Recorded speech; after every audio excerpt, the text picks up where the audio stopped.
Hey there, grape lovers. Have you ever stopped to think about where those plump, juicy grapes in your fruit bowl, or that smooth glass of wine in your hand, actually come from? You might be surprised to learn that millions of them begin their journey right here in the vineyards of America. From sun-drenched vines stretching across California hills to high-tech wineries crafting world-class bottles, the path from vine to wine is a blend of nature, science, and tradition. So today, let's peel back the leaves and explore the captivating process behind one of America's most beloved fruits. Trust me, you'll never look at a grape the same way again. Grapes may seem like a simple fruit, but their story in America is anything but ordinary. Long before wine tours and world-famous vineyards, Native Americans were already harvesting wild grapes from the land. Then came the European settlers, who saw opportunity in the soil and brought with them cultivated grape varieties from the Old World, along with big dreams of winemaking. What started as a hopeful experiment has since transformed into a booming industry, placing the United States among the world's top grape producers. At the heart of it all is California, home to iconic Napa Valley, where millions of grapes quietly grow before becoming the stars of dinner tables and wine cellars alike. But every bottle of wine, every handful of grapes, begins with something small, green, and often overlooked. So how does something so simple become something so sublime?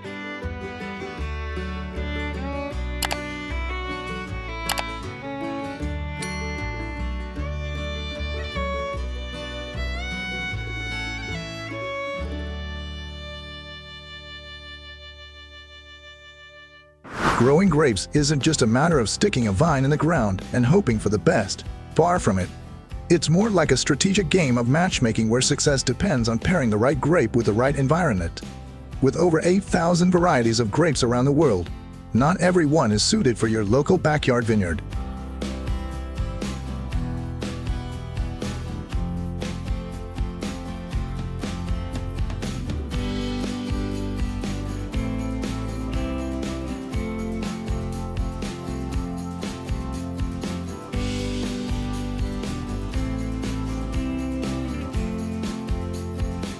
In fact, grape cultivation in the U.S. has become a high-tech affair.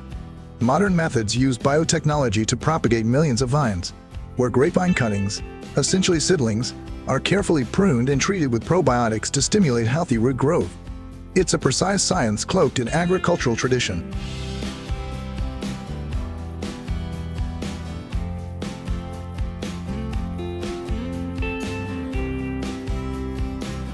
Location is everything in the grape world. The success of a vine hinges on finding its perfect home. Different grape varieties thrive in different climates. In California, with its Mediterranean-like weather, grapes like Cabernet Sauvignon and Zinfandel flourish under the sun. But shift over to cooler regions, like New York's Finger Lakes, and you'll find Riesling grapes living their best lives. It's not just about temperature, though. Soil composition, humidity levels, sunlight exposure, and even seasonal rainfall play vital roles. Grapes are picky. They want their conditions just right. Not too hot, not too cold, not too wet. They're basically the Goldilocks of the agricultural world.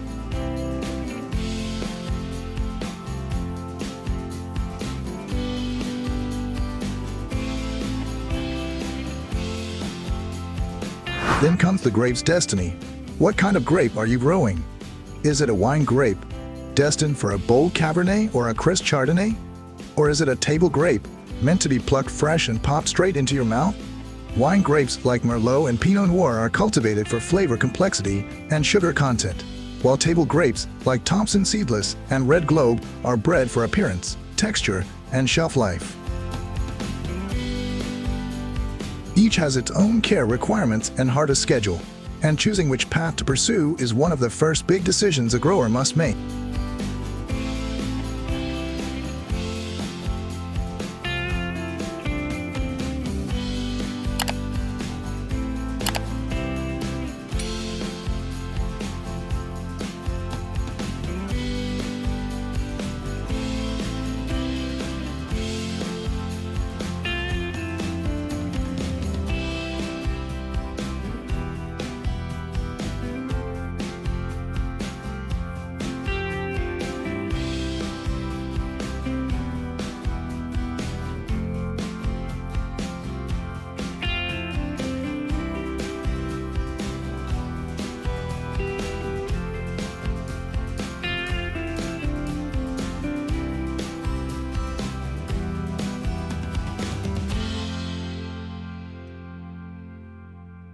Water, of course, is another major consideration, and the debate between irrigation and dry farming continues to spark conversation among grape growers.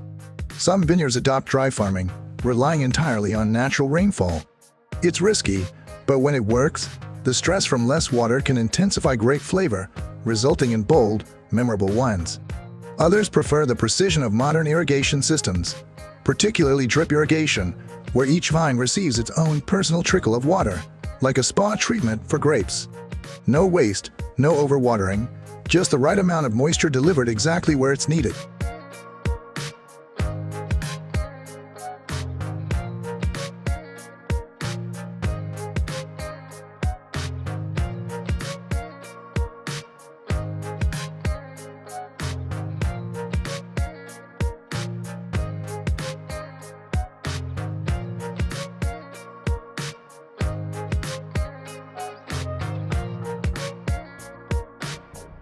But once those vines are planted, the hard work isn't over. It's only just begun. Growing grapes requires patience, especially when it comes to pruning. Vines, left on their own, will grow wildly, producing lots of leaves but not many grapes. Pruning helps control the growth and directs the plant's energy into fruit production. This takes place during the vine's dormant winter season. While it might look like you're cutting back too much, those sharp snips are essential. It's one part science, one part art, and maybe even a little therapy for the grower, because wielding a pair of sharp shears can be strangely satisfying.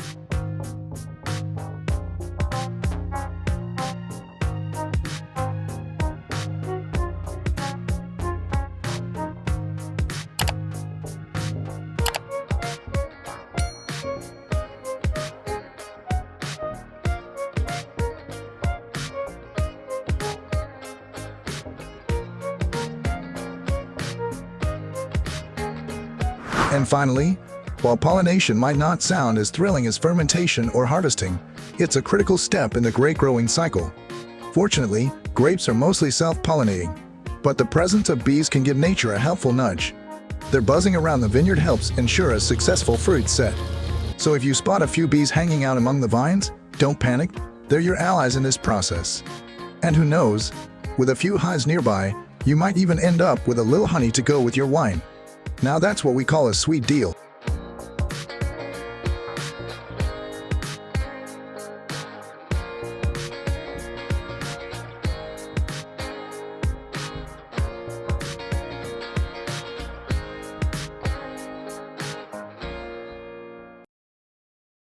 After months, sometimes even years, of patient care and meticulous vine management, the long-anticipated moment finally arrives.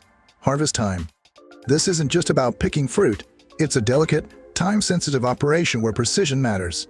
Harvest too early, and the grapes are tart and underdeveloped. Wait too long, and they become overly sweet or start to deteriorate. It's much like the challenge of finding a perfectly ripe avocado, except instead of aiming for guacamole, you're chasing the ideal flavor profile for wine. For most wine grape varieties in the US, this critical window falls in late summer to early fall, depending on climate and cultivar.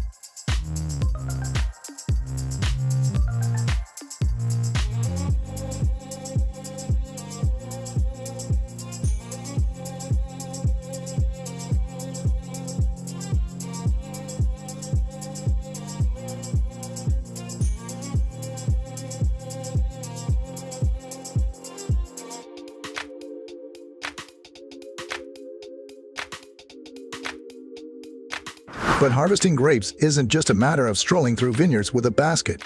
It's a science-backed process where sugar levels, measured in brix, guide the timing of the harvest. Vineyard crews, whether human hands or mechanical harvesters, must act with precision to ensure the grapes are collected at their peak. Some vineyards blend modern innovation with tradition, using high-tech machines alongside age-old methods like grape stomping, not for function these days, but for fun and photo ops. Still, each grape pick marks the culmination of a season's worth of planning and labor.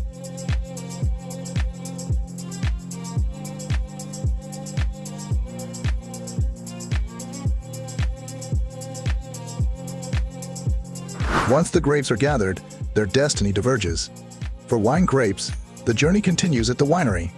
There, they're sorted, destemmed, and crushed to unleash the flavorful juice inside. Then comes fermentation, where yeast works its magic, converting sugars into alcohol.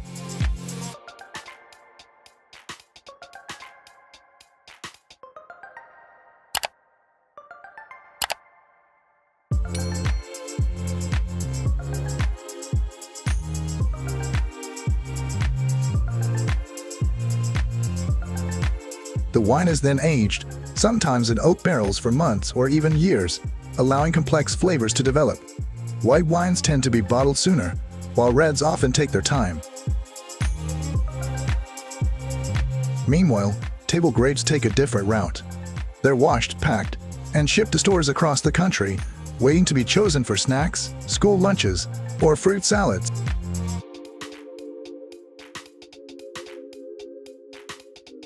Beyond their taste and versatility, grapes hold massive economic significance in the U.S. The wine industry alone pumps a staggering $220 billion into the American economy annually. California, home to the iconic Napa Valley, is a global wine powerhouse.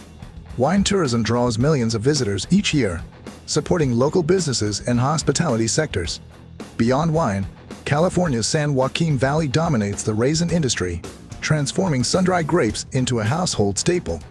Even table grapes fuel a booming, multi-billion-dollar market, supporting jobs from vineyard workers and packers to drivers and retail clerks, all of whom contribute to getting grapes from vine to consumer.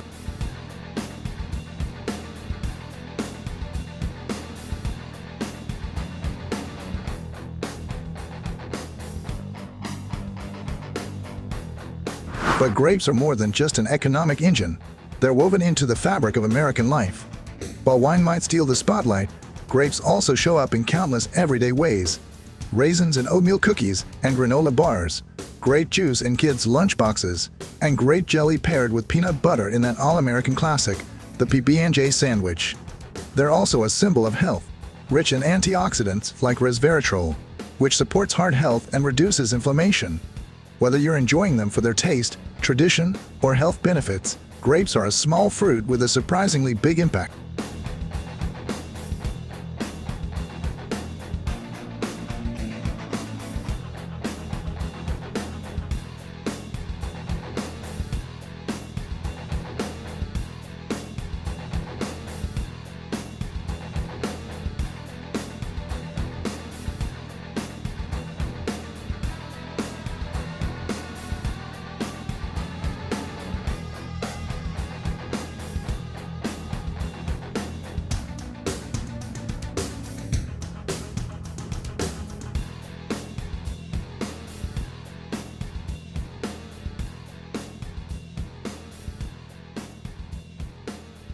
While America's grape industry is already thriving, it's far from reaching its peak.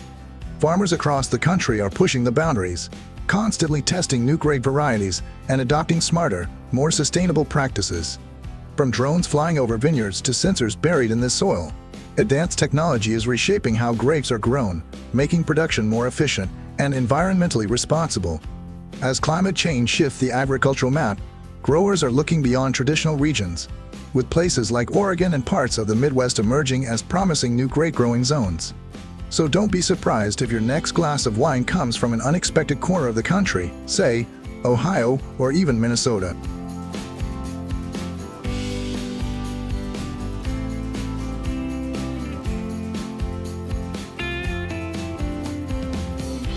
As we wrap up this journey through the grape-growing world of America, one truth stands out. Grapes may be small, but their impact is mighty. They're woven into the fabric of American agriculture, culture, and even personal rituals, from backyard vines to Napa Valley estates.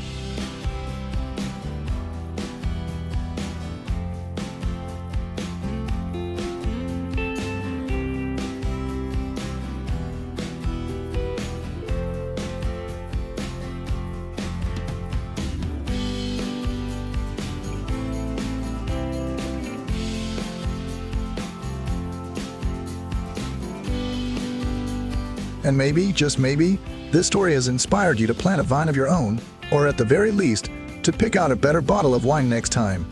So here's to the grape life, rich in tradition, full of flavor, and always ripe with potential. Don't forget to like and subscribe to US Farm Tecnologia for more behind-the-scenes looks at the incredible world of farming. Cheers!